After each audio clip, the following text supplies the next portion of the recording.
My name is Hugh. I was in the British Army for 40 years.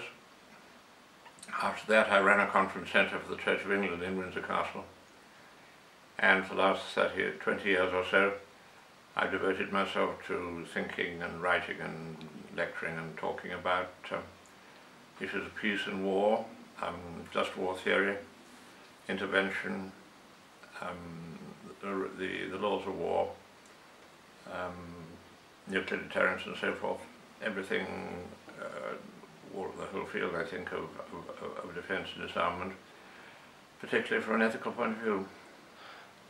On nuclear weapons I have no high ground at all. In the days of the Cold War I wrote in support of nuclear deterrence, and it seemed to me that the most likely way, the best way of preventing a war was for something like a nuclear balance.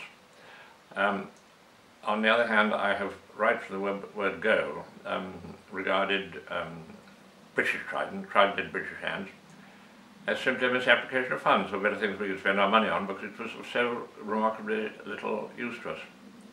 But if you look at the history, I can't think of a single instance where a non-nuclear weapon state was deterred from doing what it wanted to do to the disadvantage of a nuclear weapon state in virtue of the latter possessing nuclear weapons. Let's look at some of the examples. The Berlin airlift, where the Russians went ahead and blockaded Berlin despite the fact that they had no nuclear weapons at the time, and the Americans, of course, had.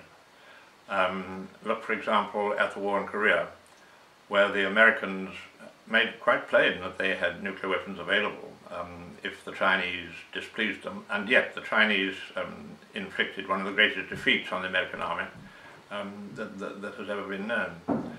So my argument is that again and again and again countries have not been deterred from displeasing, defeating, humiliating nuclear weapon powers. It just hasn't worked that way, and therefore the idea of nuclear compellence or coercion just doesn't seem to me to hold water. And the other point, of course, is to do with national pride. You know, we're in a very dicky state. We've just had two embarrassing wars, more embarrassment than kudos, both from Iraq and from Helmand, but which we've now pulled out. That has not gone well. We're possibly losing Scotland, we're possibly pulling out of Europe, where we find some national self-esteem. And I fully accept that argument. I think that national pride and self-esteem is extremely important. But there are all sorts of ways in which that can be garnered. I mean, sport, I'm rather keen on sporting success as a boost to national morale, or culture, art, science, and above all, of course, economics. And so I would like to see more, some of the infantry battalions redeemed, and less reduction in the signals and the engineers and so forth. But I don't take a narrow view on that. And if you say, well, the Treasury, if you gave up Trident, the Treasury would never let you keep the money in defence at all, which is highly problematic, then I'd say, okay, the money, in my opinion, would be much better spent on paying down the national debt, and schools and hospitals and motorways and broadband and all those sorts of things. And that's fine by me.